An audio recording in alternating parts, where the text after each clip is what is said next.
Brought to you by Agilus Diagnostics. Health test की बात आती है तो मैं भरोसा करता हूँ India largest diagnostics company Agilus diagnostics. खुद को टेस्ट करते रहो। विधानसभा निवडणुकीचं जागा वाटप हे अंतिम टप्प्यावर आलेलं असल्यानंतर सुद्धा महाविकास आघाडी असो की महायुती असो, काही जागांवर मात्र जागा वाटपाचा जो तिढा आहे तो अजूनही सुटलेला नाही आहे। आपण नागपूर जिल्ह्याचा विचार केला तर या ठिकाणी उद्धव ठाकरे यांनी नागपूर शहरामध्ये 3 जागा आणि नागपूर ग्रामीणमध्ये 1 जागा मागणी केलेली असल्यामुळे महाविकास आघाडीमध्ये जागा वाटपाचा तिढा सध्या तरी सुटलेला नसून तो वाढताना दिसतोय। उद्धव ठाकरे गटाने रामटेक विधानसभेसोबतच नागपूर शहरातील नागपूर दक्षिण आणि पूर्व आणि मध्य नागपूर विधानसभा क्षेत्रावर जो आहे तो आपला दावा केलेला आहे।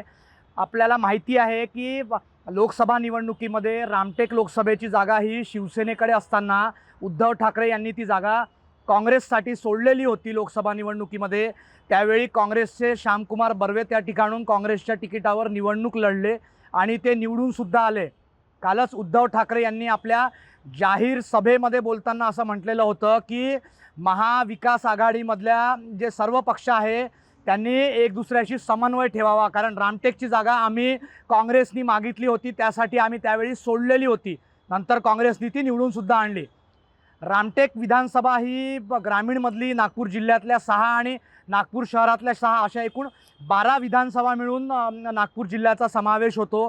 त्यामध्ये नागपूर ग्रामीणमध्ये उद्धव ठाकरे यांनी रामटेक विधानसभेची मागणी केलेली आहे।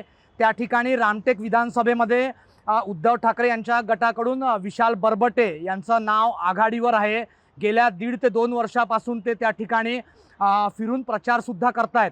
त्या ठिकाणी काँग्रेसने सुद्धा दावा केलेला आहे रामटेक विधानसभेवर। रामटेक विधानसभेमध्ये निवडणूक लढण्यास इच्छुक असणाऱ्यांची काँग्रेसमध्ये मोठी फौज आहे। त्या ठिकाणी ग्रामीणचे काँग्रेसचे नेते चंद्रपाल चोक्से असोत, रश्मी बर्वे असोत, ज्यांना जात प्रमाणपत्र अवैध ठरवल्यावरून त्यांना काँग्रेसकडून रामटेक लोकसभा लढता आली नव्हती। रश्मी बर्वे त्यासुद्धा रामटेक विधानसभेमधून निवडणूक लढण्यासाठी इच्छुक आहेत। नागपूर ग्रामीणचे जे अध्यक्ष आहे जिल्ह्याचे काँग्रेसचे राजेंद्र मुळक, ते सुद्धा त्या ठिकाणून लढण्यासाठी इच्छुक आहेत।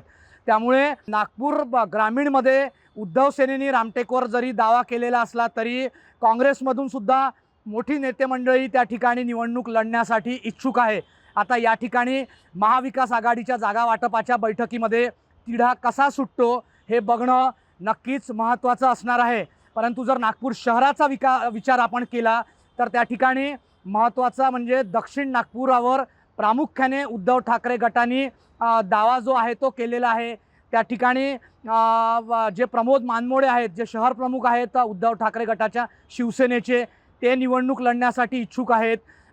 काँग्रेसचा जर विचार केला तर काँग्रेसने सुद्धा त्या ठिकाणी दावा कायम ठेवलेला आहे, कारण 2019च्या विधानसभा निवडणुकीमध्ये त्या ठिकाणून काँग्रेसचे गिरीश पांडव हे फार 2.5 ते 3.5 हजार मतांनी त्यांचा पराभव झालेला होता।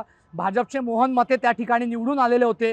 त्यामुळे दक्षिण नागपुरावर उद्धव ठाकरेच्या शिवसेनेने दावा केलेलाच आहे।